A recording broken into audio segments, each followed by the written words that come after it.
Do you mind talking a little bit about how this running relates to your sobriety and how maybe you came to that point or how they intersected? Absolutely. How does the running is a big piece of my recovery.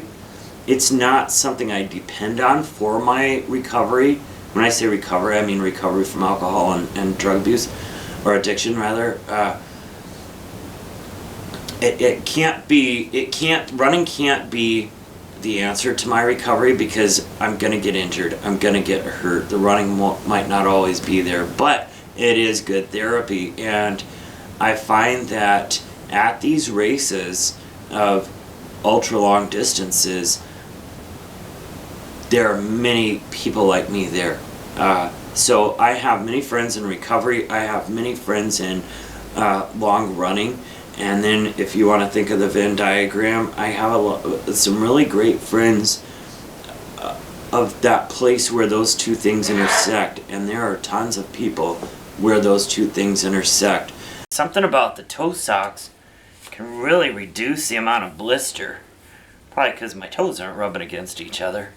Blisters are really just three things combined: heat, moisture, and friction.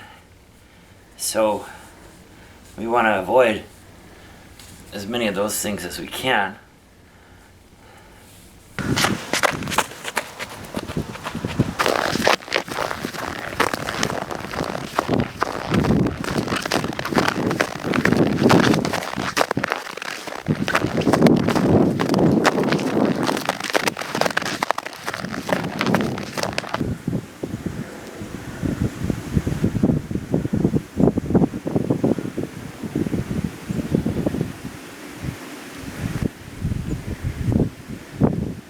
You usually see people really mentally fucked up as opposed to physically hurt.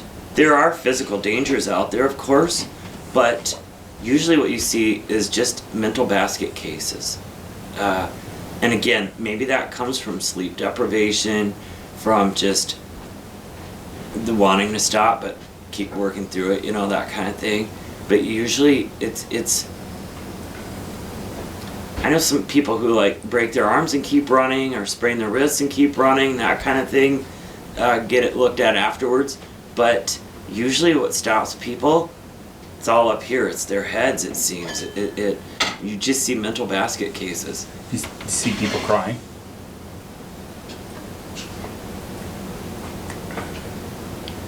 And I don't ask that because I got to tell you, I mean, it to be that spent, it would do it to a lot of people, I'd imagine. You might see them crying, especially in the late night stuff. I think 2, 3 a.m. is when you see some real messy, sloppy stuff. Yeah, you'll probably see people crying. Sure. Somebody like Lisa, who's at the aid station, might see that more than I would. Mm-hmm. Where she's watching them work on people, Sure. and so on. Sure. Whereas I'm just trying to move through there. I think that's where you're going to see the real stories play out, is the people who are trying to get, they pull into the pit stop, trying to get fixed enough to keep moving. And I don't see that often enough, because I'm not, I'm just trying to move through that aid station, Do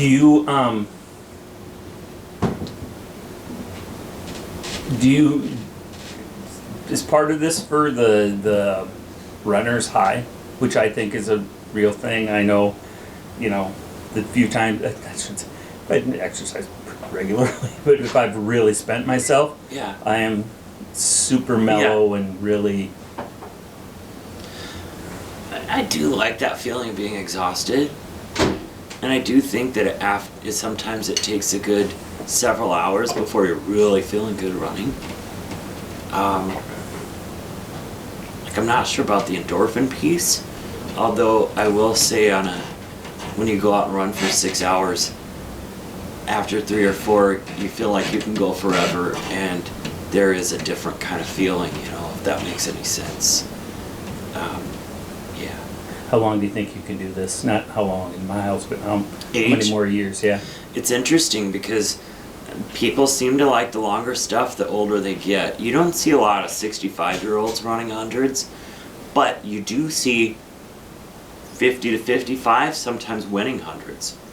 So, and if you're talking about age, let's talk about gender too. You also see a lot of closing that gender gap that, like, you might see in a marathon where men generally finish ahead of women. In 100, I know some women who do what we call chicking a race, meaning they win the race outright. I think that has to do with childbirth and the ability to bear pain, you know what I mean, over long periods of time. Women tend to do better the longer they go, and as far as being compared to men.